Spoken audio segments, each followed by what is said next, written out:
Welcome to the Yeah, club. thanks all of you for joining. I'm looking forward, Jason. I think he's just about to join. But welcome, Latande and Devaris. Great to meet you. Thanks for joining for this hour. Great to Yeah, meet you as well. Thanks. yeah, James and Chris and Joseph coordinated all of Xoogler School. So this whole cohort and all the different classes and sessions. This is a team that's created the magic. So yeah, good to get both sides introduced and connected. And maybe today is a start of some cool stuff that we can do off into the future.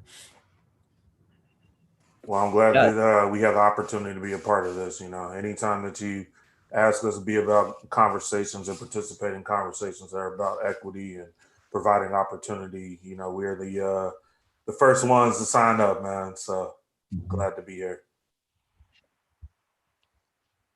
Perfect. I think James, I don't know, did you see Jason coming in? I don't see him yet, but we could get started, and I'll add him as soon as I see him pop into the attendee list. But why don't we get started? Super excited for this panel. What I'll do is I'll just give a quick introduction to Brandon because Brandon joined us earlier. On in this 8-week program, we're actually at our final week here. This is our second to last event we're doing. Been looking forward to this panel and this presentation for a while now. So thank you, Brandon, for organizing. Thanks, Brandon, again for joining us for a second time. You joined us, I think, the first 2 weeks to talk about developing your elevator pitch, and that was sort of a central focus for our college gap year students across this 8-week program. So that said, Brandon's currently working at AWS full time, but also working on the Stanford community college project, which you shared more about last time, but I want to hear more about how it's doing now. And with that said, I'll let you sort of introduce Latande and Tavares and Jason as soon as he joins the webinar. So welcome everyone, and it's great to have you. Yeah, sure thing. So I'll do an intro myself, and then I'll popcorn it to Tunde, and then Tunde could popcorn it to Devaris, and then to Jason.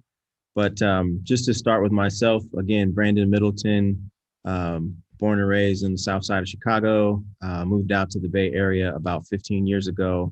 By day work at AWS, like James mentioned. I'm part of the business development team that takes serverless computing to market.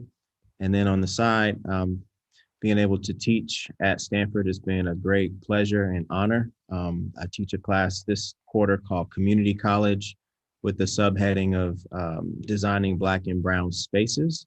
So we're looking to basically build the biggest cohort of Stanford and non-Stanford students. Because of COVID, we've been able to combine 4-unit four credit course and marry that with folks who are auditing the class. So we've scaled up to close to 750 people who are participating in this experience. And we're at week 8 right now out of a 10-week course to be able to talk about different things pertaining to what it means to make space for marginalized and underrepresented communities. So we've got different speakers who've come in and talked about entrepreneurship or being a Black or brown person in the arts or in tech or in all these different spaces. And we've heard some stories about being a trailblazer. We heard some stories about how it's been a little bit lonely, but ultimately we're trying to create kind of a framework for the community who wants to be the next Tunde, who wants to be the next Tavares, who wants to be the next Jason. We'd like to surface the potholes and banana peels that we've all stepped in so that they don't have to step in those and they can get to where they're trying to go faster. So yeah, I'm a father. I love music. I love basketball and sports. That's about all I'll say to round out my little introduction here. But again, thanks, James, for having us. Chris and Joseph, we appreciate the opportunity. And with that, I'll hand it over to Tunde for a quick introduction on his side. Thanks, Brandon.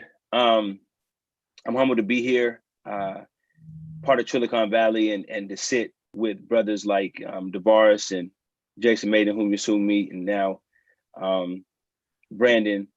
I'm just honored because I always learn something. Today already, I've learned about banana peels and potholes. The last time I heard from Brandon, I learned how to say double click, and just had a double click on that. So I love the framing Brandon, that you always bring. My name is Olatunde Shabomahin. I'm calling from East Palo Alto, where I live and work, and have co-founded an organization called Street Code Academy, which is a nonprofit to bring free tech education to East Palo Alto, which, for those who don't know, is a wonderful, diverse community of color here in Middleton, Silicon Valley, whose diversity hasn't yet been tapped into by the surrounding innovation economy. And so we're trying to be that bridge between the talent and the gifts here and all of those opportunities that live in innovation. And so Devaris and Brandon have been critical in the early years and throughout the journey. And so we've been able to impact the community here locally. And then now, post-COVID, we've begun to put our classes online and begin to scratch the surface of how to reach folks nationally. And I too am affiliated with Stanford. I'm a social entrepreneurship fellow currently through the Haas Center, a public service there, and have worked alongside these brothers at the Stanford D School as well, where I recently taught a pop-up called Creative Hustle, co-taught a pop-up called Creative Hustle. I, like Brandon, I'm a father. I love hoop, like these gentlemen will soon see. Actually walked on the Stanford basketball team when I was a student there. And so, and I have 4 kids. My wife and I have 4 kids, and so I'll end it there. Brother Devaris. Man, as my fellow colleagues have both said, it's an honor and a privilege. Devaris Brown, currently the CEO of a newly minted Series A startup called Maratsa, and we are building the Heroku for real-time data infrastructure. So, and I'm based out of San Jose, California. Me and Brandon went to college together. We've been roommates. We've been, was in his wedding. Like this is literally like my brother. So whenever he calls and says like, hey, there's an opportunity for you to impart some wisdom, I'm always there. And so, for me, the things that I care about are, democratizing access to information, providing pathways to for careers in tech, as well as, enriching the community and making sure that it stays diverse and equitable and all that type of stuff. So, that's me. Cool dude, I guess. I DJ. That's my logo right behind me. I promise I don't look mean like that all the time. But this is that's the power of branding. So excellent. So James, I think Jason's running a little bit late, so we'll give him a chance to intro himself once he joins there, and then you let me know kind of what questions are coming in from the Dory, and we're happy to have kind of an open conversation. There's plenty of topics to cover in this area, like of building equitable futures. Each of us have stories that we can tell and some wisdom that we can kind of provide to the Xoogler School cohort, and then also to anybody who will watch this in the future as well. So just let me know how you want to drive, and we can go from there.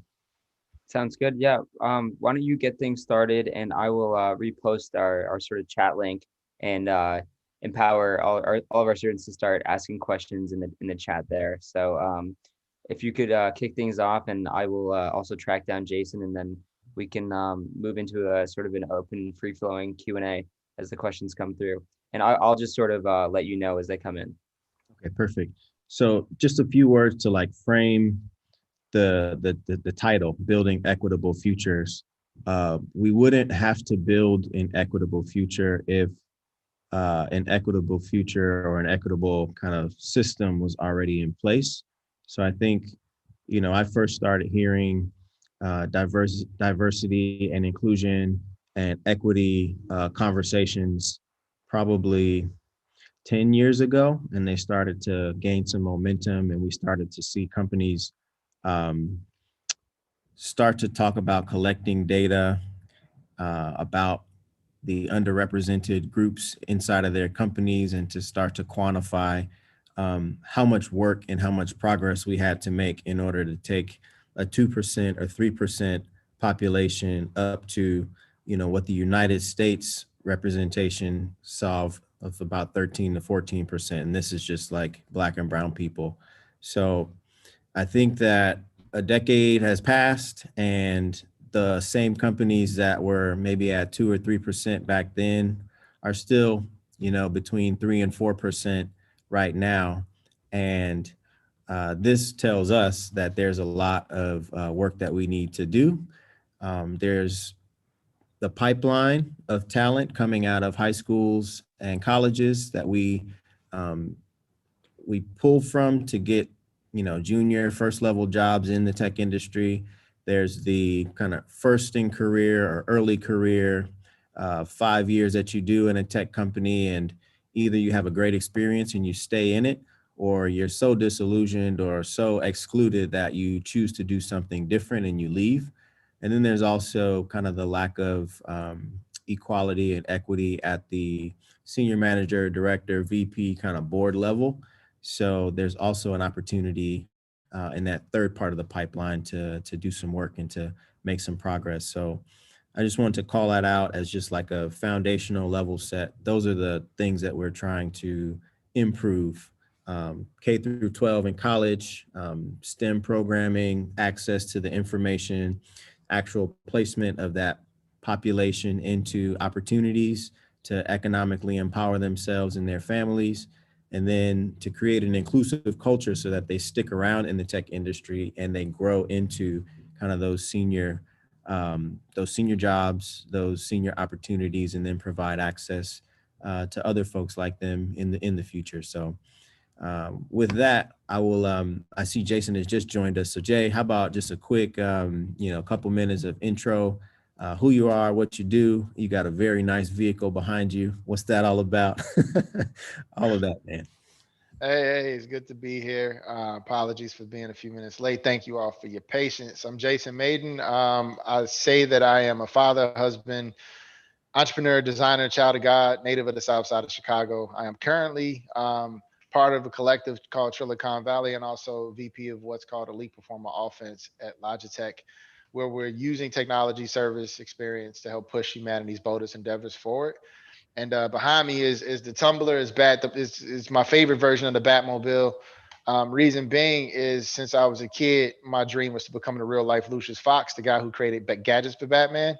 And I'm in a position in my career now where that's actually my real job. So, a lot of what I do is allow people to feel seen and feel heard, even if their dreams are ridiculous to the people who they espouse those dreams to. Is still possible if you just put the effort forth. So being 7 years old and telling people I wanted to be a comic book character, they laughed. Now those people are reaching out saying, holy crap, like, how did you do it? So not because I'm smart, it's because I'm consistent and I make space for myself, and I try my best to bring humor and light to every conversation. So I'm excited to be here, man. Excited to see everybody too. Yeah, thank you for that.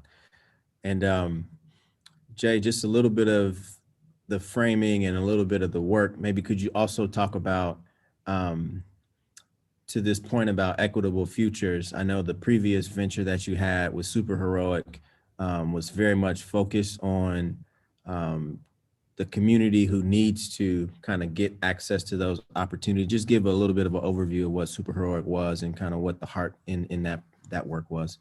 Yeah, so my previous career, I spent 14 years leading design and innovation at Nike and Jordan brand, and digital sport, where we made the Fuel Band and, helped to be one of the original members of the Innovation Kitchen. So when I looked at the landscape of products, specifically soft goods, I saw that there was a void for products that help to affirm and build self-efficacy within our children. I understand that health and wellness is to fix broken adults. I wanted to be on the side of prevention, to build stronger children through narrative, through helping them to understand the power of seeing themselves in the exemplar self, quote unquote, archetypal self, like a superhero, and then giving them a multimodal system of play from physical products, narratives, and experiences that help them really transform into this ideal version of who they hope they can be. The funny part about the phenomenon was that we did elicit and saw significant behavior change. We saw children who, when they dressed as a hero with our product, they performed like a hero. And this is a phenomenon called the Batman effect. I didn't coin the research. I wish I did, but it came out of the University of Minnesota, where they had two groups of children One of them were dressed up like Batman, of course, and the other were regular school clothes. And what they found is that children understand the ethos and ethics of, authority figures when they're altruistic and when they're, set up to support and serve others. So we took that research, we took Joseph Campbell's research, The Hero with a Thousand Faces, and we mashed it up into a business model. And we were effectively the first company that was, owned as a Black person, that was on the shelves at Foot Locker, that wasn't an athlete, wasn't a sponsorship, was ownership. We had, grew significantly year over year, out the gate with very minimal funding, and COVID wiped us out. And so I had to make the tough decision. Do I feed my ego and fight to keep a company afloat, knowing that kids will not be going back to school? I'm a futurist, so I try to see around the corner a little bit. I saw the dynamics of play changing, the ritual of back to school shopping changing, the elections coming up. And while modern convention would say raise more capital, weather the storm, my heart posture was no, help people find jobs, give people a chance to leave with dignities before the bleeding becomes too much, and don't feed your ego, do what's right. The reactions were, as you could imagine, people thought I was crazy in February when I said this. And then in March, they said I was a genius, which was the weirdest experience because I still had to carry the emotions of being, ridiculed and spoken very, aggressively to. But now looking back, people realize that I made the human choice, not the economic spreadsheet choice, but the human choice. And I'll do it all over again because I feel good in my spirit with the outcome, and why we did what we did. Yeah, appreciate that. And to go from that, you closing shop for that startup and moving into your next adventure, like, we're super proud and looking forward to all of the gadgets that you will bless us with. And I mean, gauging by the headphones you got on, man, those look like the future just right there. So after this call is over, I will be calling you up, brother. Maybe to segue over to DeVaris, who's done the not so small task of raising money for a startup and actually doing the work of leading an organization and building a business. This isn't something that we see every single day, especially for a Black or brown person, especially during COVID, especially during like just this year of 2020. Like, this has been a bright spot for me to know about this story. So you want to talk a little bit about what it's been like to kind of figure those hurdles out and I guess figure out how to be and how to move in this uncertain environment that we're in, DeVaris?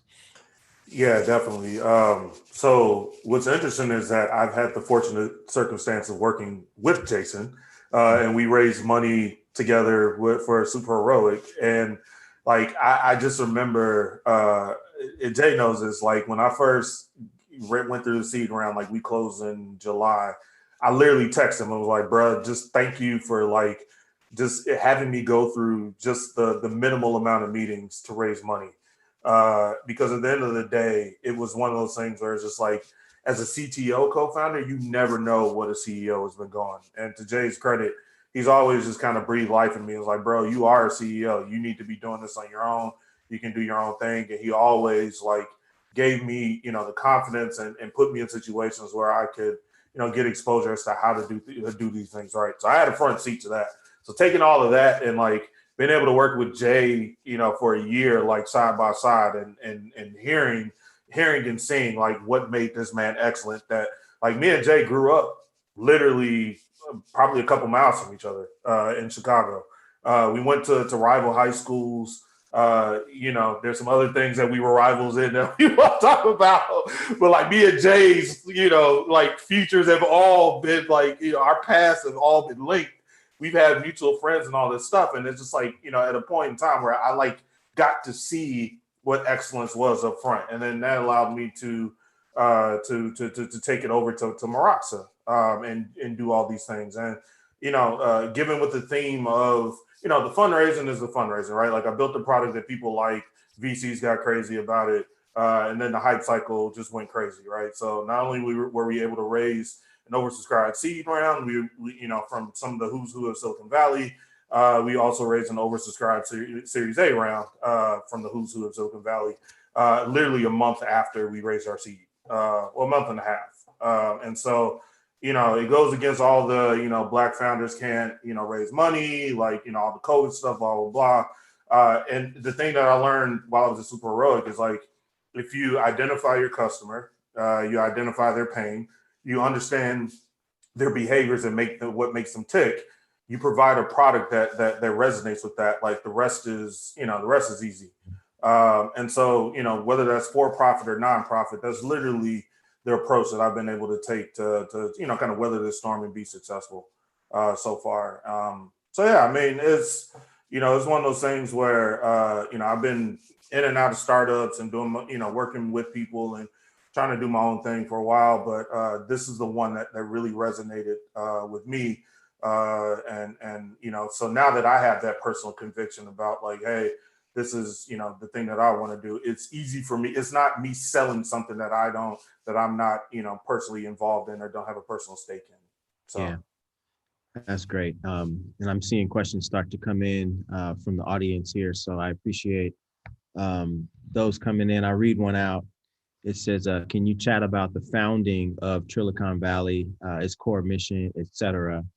And I'll take that one and then pose the next one to you, Tunde, just so you can get ready for it. But Trilicon Valley, like we get so many people asking what it is. You see the sweatshirts and you see our logo and a whole bunch of stuff. You see the pins on Tunde.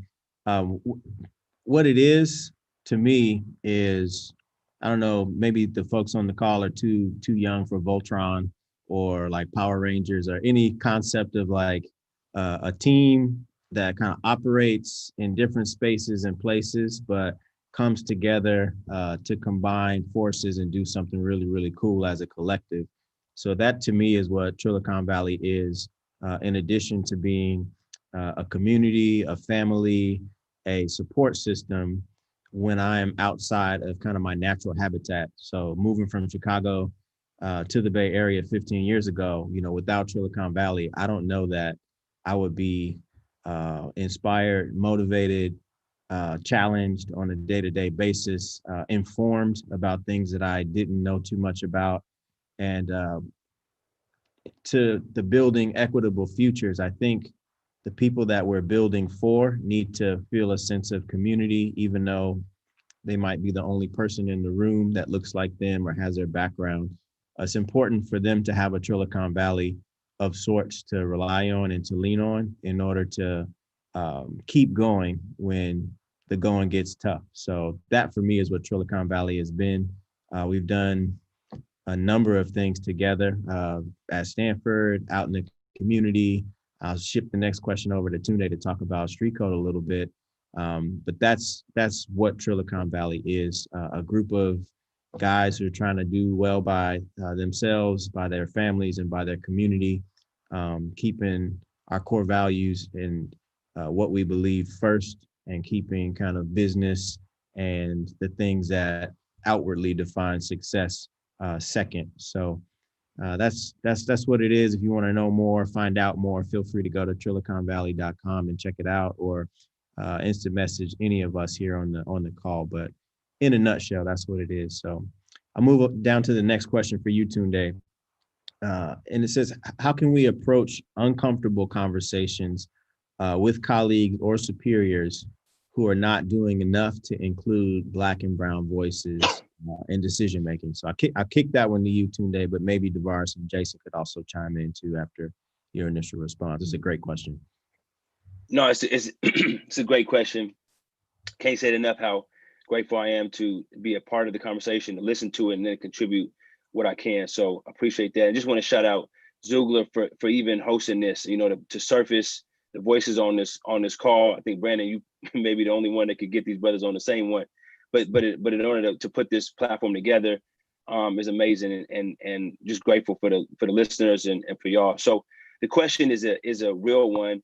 How do you have the difficult conversations in tech? And I could tell you, as the only person probably on this platform right now that doesn't have a background in technology, in that case, that alone was a difficult conversation for me, right? Because I came to it saying, I came to the Bay Area after being raised in a household that prioritized social justice and community development. and came to Stanford asking that question, what's our fight? We're almost looking for a fight. Like, how are we gonna fight to push? And it was Jesse Jackson that said it really well, that said, look, we were enslaved as African Americans in this country, but we fought and won that. And then it was Jim Crow and taking away the right to vote, and we fought and won that. And it was segregation that was legal, and we fought and won that. And now it's, how do we economically participate fully? And that's going to be a fight. And the fight for him at the time in 1999 was saying it's going to be on the digital front. Like, you know, in that sense, he too was a futurist, like Jason, looking around the corner, like, look, this is, you're in, and I was in Silicon Valley. He had a station here in Silicon Valley, Chicago based, but had a location here. And I saw that writing on the wall and said, you know, let me take the first courageous step, right, to have the conversation around what does technology look like in the social side of it. We know the economic benefit. We all know there's money to be made, there's things, but how could you help change the world through it? And I want to be part of that conversation. And then I think now it's at a point where we're here in Silicon Valley. We're talking to a group of folks, man, that represent the best in technology. We're on a platform of Xoogler. We raise Series A, Series, you know, we have dream jobs. Like, we're at the best companies. Now it's like, how do we have the best conversations? Or how do we have the tough conversations? I think that we got to have the mindset of, we got to remember how we got here. Like, folks fought for us to be here. And so we have to say, what's our fight going to be? And that fight, to me, is for that true equity. We can't get silent now that we have a good position. We got to remember who we are. When I heard all three of y'all talk about the South Side Chicago, that's why when you come and speak to our students at Street Code Academy, you speak from a point of, you remember the little kid. Like, when I hear about DeVaris talk about what his grandfather did in the early internships, we remember that. And so we got to remember where we came from, remember that there's a whole new generation that needs to hear that. And then we got to fight for that. And when we think about those students and where we were, that tough conversation in the lunchroom, or that tough conversation online, or that tough conversation in person becomes a lot easier because we remember who we're fighting for. Yeah, well said, man. Even more questions coming in on the back of that. But before we jump to those, to that question about kind of having difficult conversations in divorce, I mean, and Jason, I know you've had a number of them, as have, you know, I've had those as well. I'll let y'all finish off that question before we jump into the next one. We could, just so y'all know, we could go for like hours on this. This is something that, if you could stand up a SpaceX and send a Tesla to another planet, how come we can't solve this basic social problem? It seems like such an easy layup thing to do, but it's tied into so many different things that are complex. So 30 minutes, 1 hour is not even enough time. But, you know, Jason, DeVaris, let me slide it to y'all before we jump into the next question. Yeah, I mean, I just think that, you know, having these tough conversations, people are not incentivized to be honest, right? And so if you are in the majority and you are the beneficiary of subjugation and obfuscation, you know, it is one of those things where it's like, well, why? Why do I need to have a conversation that would result in me having less, right? And it's really that kind of scarcity mindset that prevents it. Right. And, you know, I've seen this in corporate America. I've seen it in philanthropy. I've seen it, you know, at the barbershop. Right. It's, you know, the classic conversation between the haves and the have nots. And what we really have to do. And this kind of gets back to the beauty of Trilicon. Right. It's like we have to show that, you know, it's not me against you. It's really like, look, you know, Jason's a captain of his industry. Tunde's a captain of his industry. Brandon's a captain of his industry. And we're all separate. But when we come together, like, there's more of the pie that can be shared amongst everybody, right? And it's like, we just need better branding. We need, you know, some more of these like visible things that we can point to say, yo, when these cats crewed up, this is what happened, all right? Like, yeah, you know, we're all millionaires and doing everything, and you know, we're very prosperous and you know, on our own. But like when we come together, the conversation becomes greater, and there's opportunities to be enjoyed by everybody.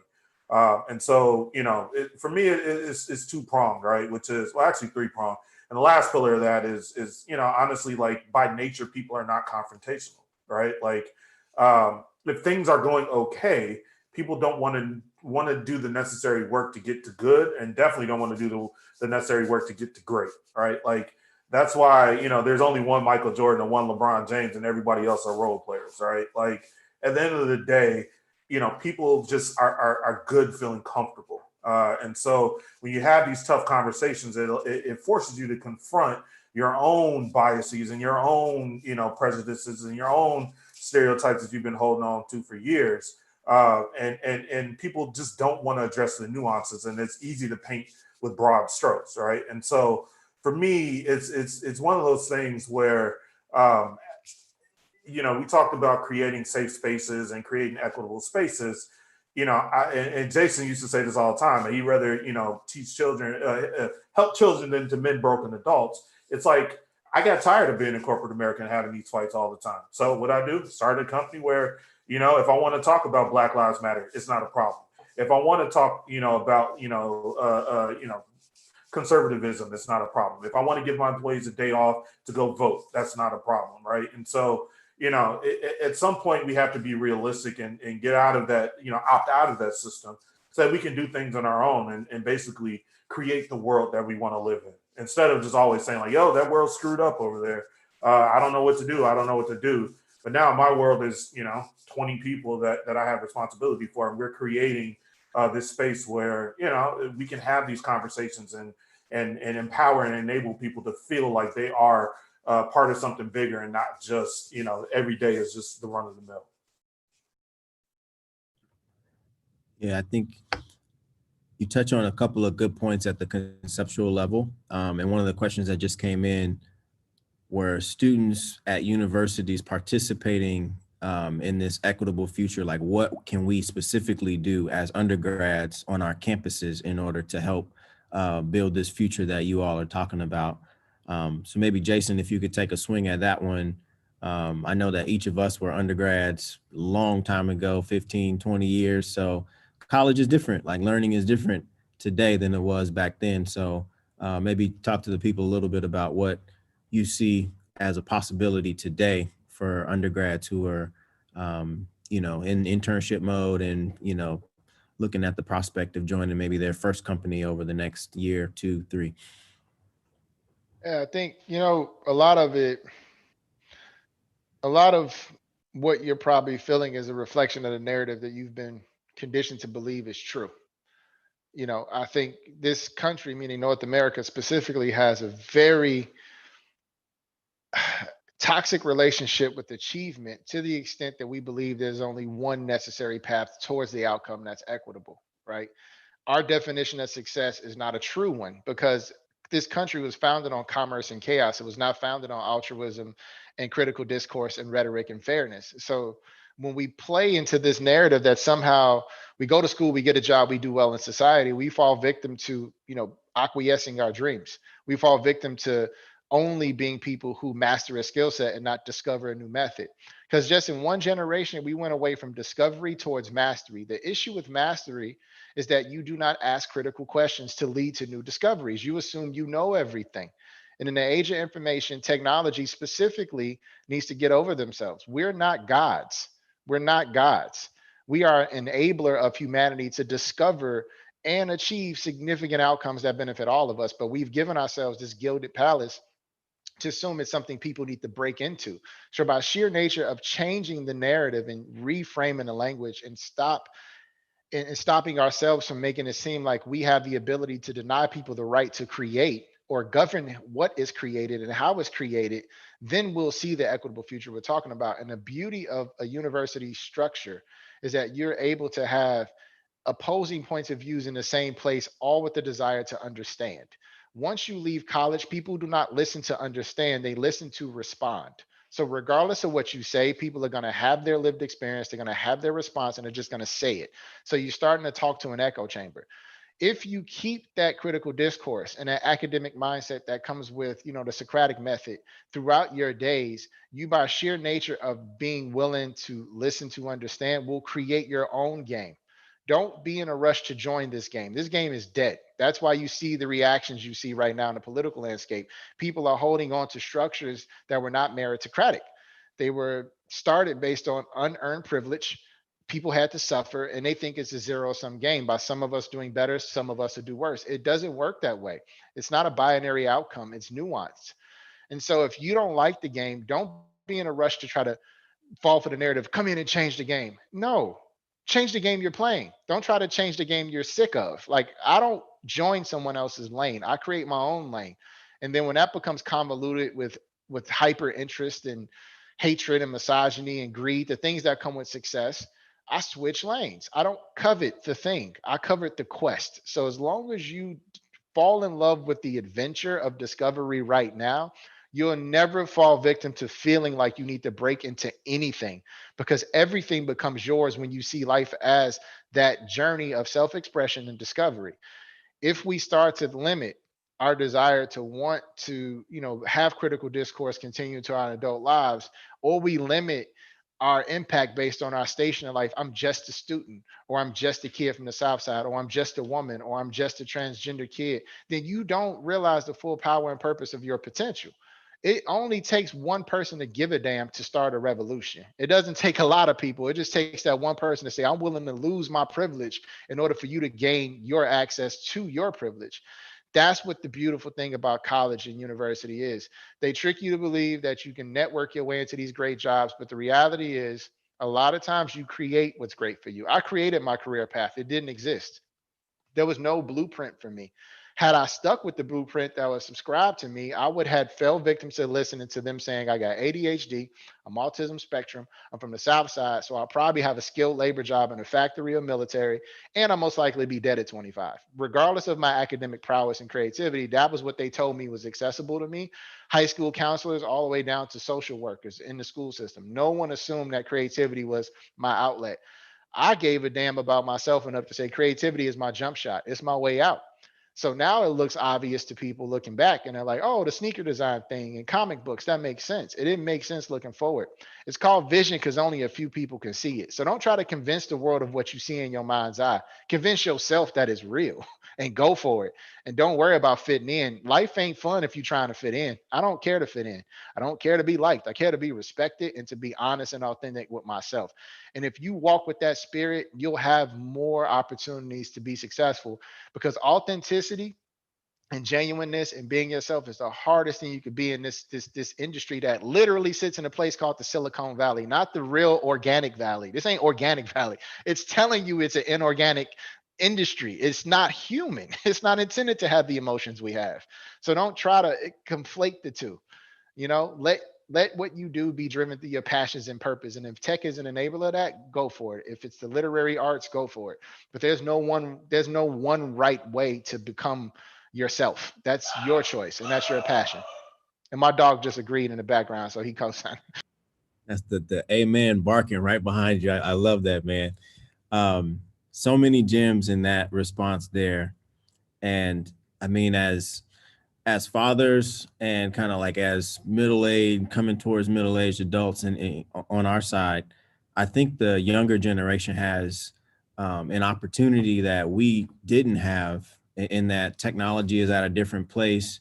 Our country and the discourse is at a different place. So I've actually been heartened to see young people lock arms and do things in the realms of social justice, in the realms of police accountability, in the realms of just holding people's feet to the fire, to be able to say, hey, this is unacceptable. This is enough. We want change to what's current, and we want something altogether different moving forward. And you're seeing it not just in this country, but young people in many other countries are starting to take hold of those same things. So I actually have a lot of hope, and a lot of my thinking is glass half full as opposed to glass half empty as we look forward.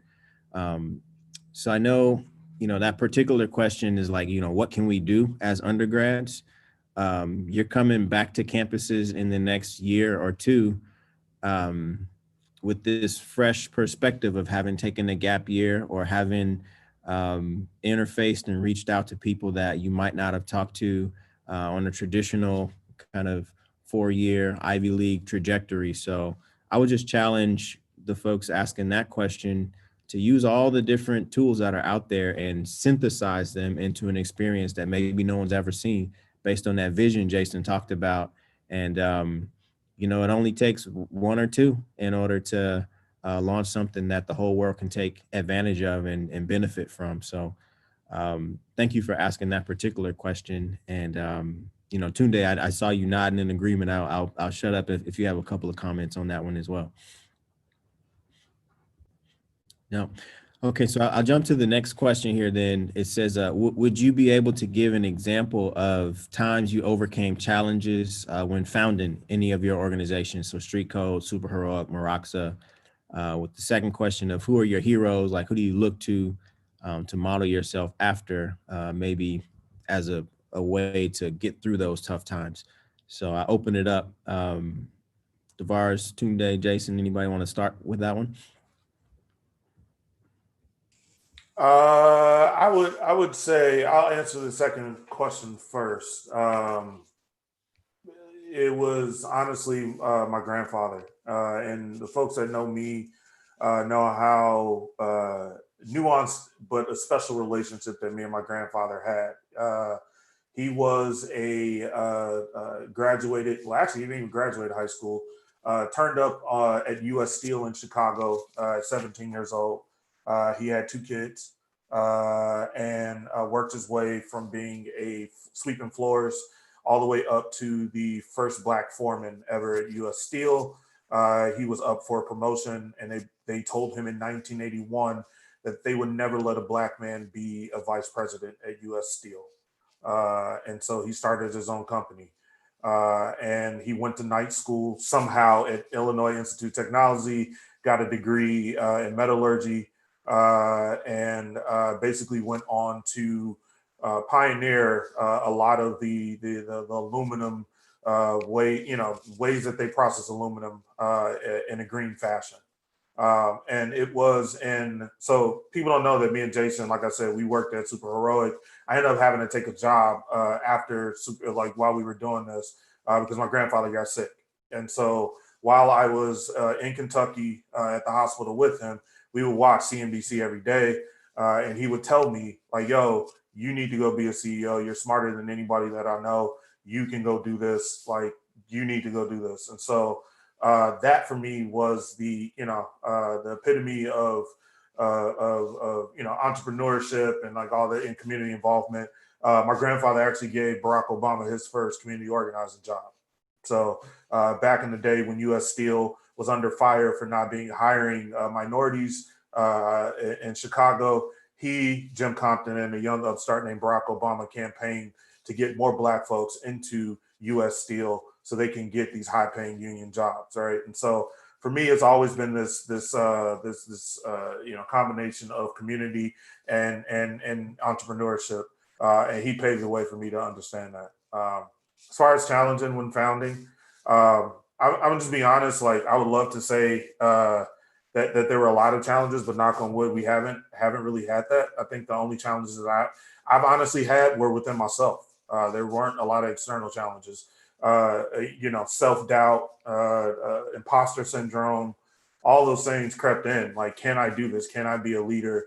But having, people around me that breathe confidence and breathe life into me, like Jason, Tunde, Brandon, Squint, everybody that we call Trilicon, my family and all of that, basically gave me the motivation I needed to take what I'm doing now to where it's at and where it will be.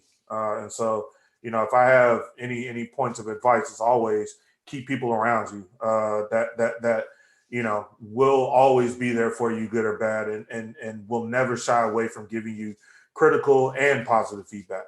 And so one of the things I learned from Jason was to always have 3 people around you: somebody that's your peer, somebody that's your competition, and then somebody that you aspire to, right? And so with those 3 people, those are the people that, always keep me grounded and, show me how I can always just strive for more or pick me up when I'm down. That's amazing. And I didn't know that Barack Obama story. So I just learned something new right on the call too. So maybe Tunde, I know you're trying to inspire the youth of East Palo Alto and kind of broader now that it's digital and you're taking that experience everywhere. What are some examples of challenges that you've seen like youth overcome just in their quest to learn kind of the beginning of the technology industry and to start their journey towards, participating fully in this innovation economy you called out early on?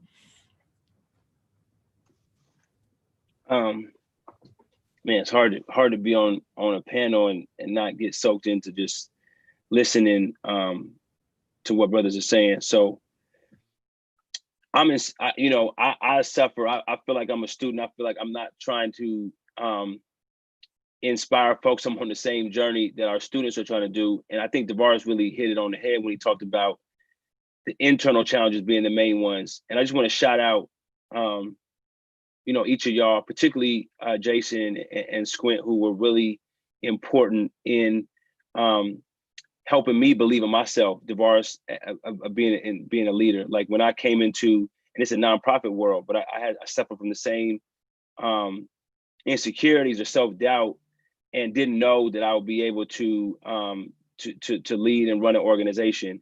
And I thank God for those brothers and the brotherhood that all of y'all have given me to be able to pursue that. So a lot of the internal challenges. So Brandon, when you ask the question, what challenges have I heard? Right, I can spend all day telling you inspirational stories of students who have overcome, but really I want to lean into it to the students who don't have to overcome, right? Meaning they're already building a mindset where they're confident, where they expect some things from each other. And that I'm even more proud of, right? Like it goes back to what Jason and DeVaris have been saying about superheroic. It's easier to create strong youth than it is to fix broken adults. And to me, we have tons of adults and you, Brandon, who and you talk to, who have skills, are brilliant, have opportunity, have the world that you have created, and we prevent ourselves from doing that. So when we started out talking about skills, right, at Street Code Academy. We were a community-based education hub, and we talked about skills. What we soon found out was the same thing that DeVaris talked about. We could talk about all the structural change we need, what line of code you need to create, your job professional skills, but how do we back up and talk about the mindset? And so we've now talked about mindset, skills, and access, starting with fundamentals. How do we create the mindset? And so it's work to create somebody who doesn't believe that they could do it. But check this out. It becomes downhill when you have youth who actually believe they could do it, where it's nothing. And those are the stories that really give us chills, because I think about my own son, right? 9 years old, walked in the street code around a group from 16 to 24-year-olds. He starts picking it up. It becomes nothing. He sits on he traveled to Saudi Arabia and he's mastering the CS stuff and built products, etc. But what was so dope was he's on a panel sitting next to professionals. A dude stands up, Jason, and it's from the crowd. Like, man, and they're talking about technology. And he says, why are y'all talking about working for somebody? We need to create our own jobs. And Jason, my son, who at the time was 11 years old, is on the panel. His feet could barely touch from the stool on Airbnb's stage.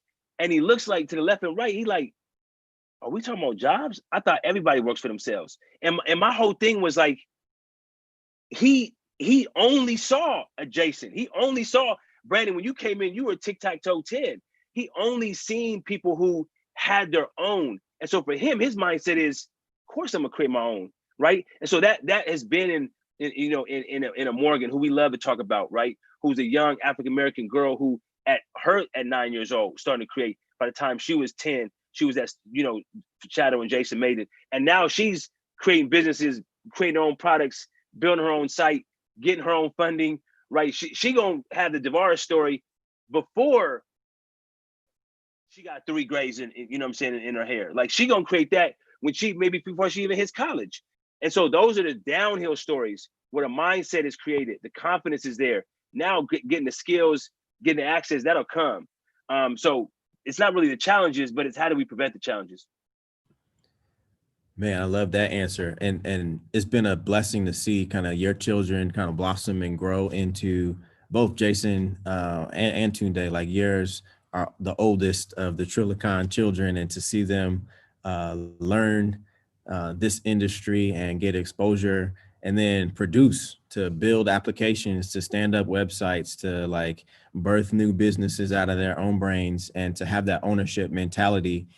I don't know that everybody who's watching this will appreciate what it takes and what it means, but if you know anything about like African American history or just Black history in this country, there's a narrative pushed out into the mainstream that's so pervasive. And until you have people who are showing something that's very different than that narrative, people just fall in line.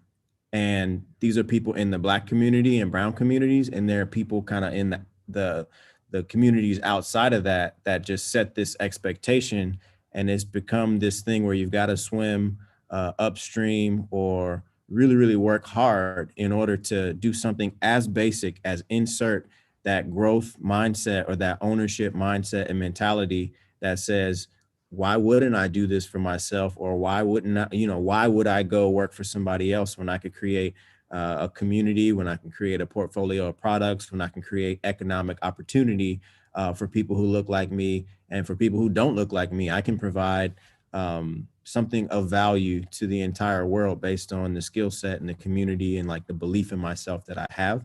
So for anybody watching this, I'm a big fan of reading history, doing a bunch of like stuff in anthropology, like the course that I do at Stanford.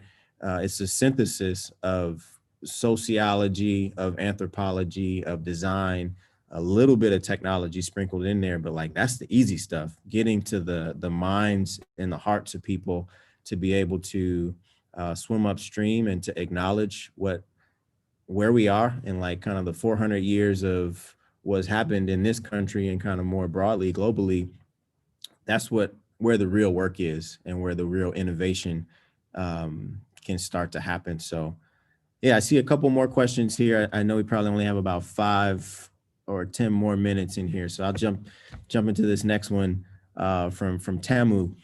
Can you speak to your interactions with the concept of quote unquote acting professional at workspaces versus like being able to be your true self? What are some ways that you've worked through those situations? So Jason, DeVaris, to see you nodding. Any thoughts here? Both of y'all have talked about a little bit of imposter syndrome, but what has it meant to like just learn how to be yourself and have people take it or leave it as you've grown throughout your career? Man. Well, one, I don't conflate identity with professionalism, because I think that's a big trap for a lot of people from, different backgrounds, diverse backgrounds, because this whole uniform of success doesn't necessarily account for cultural nuances. You see it with people with hair. You see it with people saying, "Oh, you speak so well." I'm like, "Well, I read too." So that's kind of a thing. Like, why are you surprised I know how to enunciate and use big words? Like, that makes zero sense to me. So what we've done is we've once again given, accepted this mascot of success being a very monolithic person. Um, and I think that's unfortunate, because the reality of it is you don't, innovation requires different points of view. It requires different backgrounds, different styles in order to have the most equitable and broad and scalable outcome. So like I said, I learned early on, I'm not good at code switching, nor am I good at playing the game, because that plays myself. So if they don't like me for me being me, I shouldn't work there. I'm not going to shrink to fit in a company, because that's selling your soul in a lot of ways. If you have to shrink to fit in somewhere, ask yourself, is that really where you want to be? It's harder when you're first coming out of school because you don't know. And it takes some lived experience to know that you have to make that choice. But I've made that choice. I've lost opportunities because of that choice, but I haven't lost my integrity and my dignity. And I can look at myself in the mirror, and a lot of the people who played that game, they look up and assume the company loves them. And now they've been laid off. Like, I'm not saying that, I'm telling you real life situation. My inbox is full of people who played the game well and didn't have any transferable skill sets and didn't know how to rely on themselves to eat. And they only use their corporate card to intimidate people. Do you know who I work for? I'm exit this company. And it's like, bruh, no one cares in the real world. You can get it too. And so now they out here looking for jobs because they thought that they were indispensable. We all rent our roles. None of this is permanent. This is a temporal experience. So why go through life being half of who you are? You know, I don't want to do that. I'd rather be accepted, you know, or I'd rather be rejected for who I am versus being accepted for who I'm not, is the best way I describe it. Yeah, I wanna underscore something that he said. Please do not conflate identity with professionalism. Who you are versus what you do are two different things, and that is the trap that we fall into, especially as people of color, Black folks specifically. We get to these jobs, we wear the suit, we wear the shoes, we change our elocution and our diction, but all the same, wow, they talking behind us and behind our backs, plotting and planning against us. And so again, you just have to know that authenticity is the currency that will drive you, and is the fuel that will drive you through whatever it is that you want to do in life. I have, the knock on me, and I'll just be self-reflective here. The knock on me is that I had never played the game with anybody.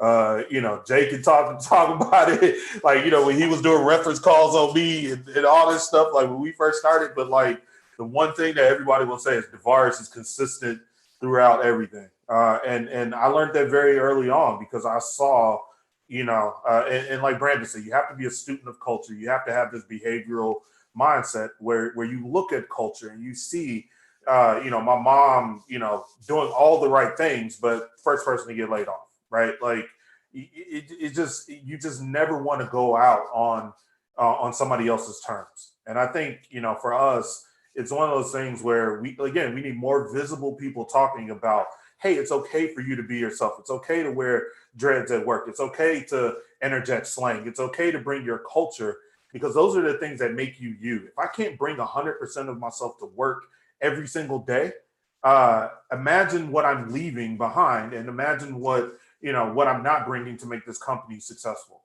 And so, like, that's the burden that we always have to deal with every single day. But the way that you overcome that, again, the fuel of that is your authenticity. And so, again, like Jason said, do not conflate professionalism with identity, because they're two separate things. Yeah, I feel that. I know that we're at the top of the hour here at 1 o'clock, and I see one more question in the chat that says, the issue of Black excellence is something I'm continually struggling with. How do you go about speaking with students on this issue? And what are your own thoughts about this? And I think to that last question, excellence is one of the things that is for sure colorblind. DeVaris can be himself because he's great at what he does. He's an amazing developer and product manager and knows a lot about his industry and about his customer set and about what he's building. So it's not just Black excellence, but like excellence at your craft and the thing that you're doing will be the thing that makes a path for you, or the thing that opens doors for you, or the thing that keeps your reputation in high regard with people who are not in the same rooms as you. So they're talking good things about you and trying to advocate on your behalf when you're far, far away. So I would say to that question that make sure excellent, no matter what color you are, or no matter what kind of background or walk of life you come from, make sure that excellence is something that you care a lot about, and that you have a passion for the craft that you're going to put your energy and your life force towards. Because again, what is it worth to have so many waking hours of your life being poured into something that you're not taking seriously, or that you're doing, in a C- fashion? So as it pertains to excellence, not Black excellence, just excellence, make sure that you do whatever you're going to do well, and be able to explain it backwards and forward, be able to try to be a visionary about it, not just what is happening now, where is it going? And then I guess the last part of it is to like look backwards and try to find people who you can pull up into that area of passion, who have that same drive, who have that same kind of spark and interest as you have, and then try to pass that on and play that forward. So that's what I'll say to that last question there. I think that this person, and please correct me if I'm wrong, is getting to the question that they're not asking. But what I'm hearing is like, Black folks always have to be, 10 times more to get half, right? And so like, how do we address that, right? But to your point, when I first met Jay, he used to tell me this story about shoelaces, right? And I won't, paraphrase, but my mom used to always say, you have to do the necessary so you can do the extraordinary, right? And if you can't do the basics, then you won't ever get these opportunities to do the things that are far beyond the basics, right? And so that consistency, that passion is what allows people to say, you know what, let me give this person an opportunity. Because like anything that you do, you want to be known as excellent. And you can't control what the outcomes and how other people perceive it. It's always about, like, at the end of the day, did I do everything that was necessary for me to be successful? Am I 100% satisfied with the effort and the output that I have done? You can't rely on what other people perceive of that, because you just never know how the world like takes things, and you can't control that. And so for me, it's always like, look, people understand that, like, and this is one of the things that I learned from Jason is like, look, what is the narrative that you want people to, like, if other people are telling your story when you're not there, what is the narrative that you want them to say? For me, I didn't even have an answer to that. But once I did, I went back and said, okay, what's my superpower? I am the best, technically focused product manager, probably in developer tools and platforms in the Bay. Like, I will say that flat out. Everybody knows me from VCs all the way down. Like, this is what I am. If you built on Heroku as a developer for the last 3 years, all of that was from me and my team, period. If you've done anything with Zendesk in the last 5 years, that was from me and my team, period, right? Like, powered over 90% of the Bay, right? Like, in startup ecosystem. Like, that's what I can say, and that can be vouched multiple times by many people across the thing. And it's just the notion of excellence. The output of that, I had no clue what that's going to be. It definitely helped with my fundraise. It definitely helps with me, sourcing employees. But like, it started with me doing the necessary, figuring out what my narrative is that I wanted to have with people, and then letting other people talk for me about that. So, yeah, I appreciate those comments. And to tie the shoelace story together, I mean, there's something for y'all to look up later. Jason's story, first assignment at Nike wasn't to design the shoes. It was to like improve the shoelaces. So it's like something very, very small. He knocked way out of the park and like changed the whole game. So that's what that story was referencing. I don't know that we have time to go all the way into it, but again, on behalf of Trilicon Valley and our little team here, we want to thank you all for the opportunity to just have a candid conversation. We'll hand it over, James, to you and Joseph to have some final remarks if you want. But you can find all of us, at triliconvalley.com or out there in the social space as individuals or as a collective. So again, we say thank you for the opportunity. Yeah, no, I just want to say thank you. Tunde hopped off, but Tavares, Tunde, Jason, Brandon, really, really appreciate this conversation. Definitely necessary. And just really want to thank you for joining, sharing your stories, sharing your advice, answering the questions that came on, just having this open dialogue. Really appreciate sort of you educating us and just putting a lot of light onto different issues. So thank you. I'm really excited to hear about everything that goes on in the future with the Trilicon Valley Group. So I'll definitely be following along closely. And thank you from all of us, all the Xoogler School students that are still on right now, and everyone who's on the YouTube stream. Really glad that we're going to have this up on our page for everyone to sort of reference if you missed it. But thanks so much for joining, and best of luck for everything as you go on into the future. And thanks. Yeah, looking forward to connecting. Thanks everyone for watching, and we'll look out for all of the inbound that's going to come. We're excited to work along each side of you. Absolutely. Thank you. All right, take care, guys. Have a good one.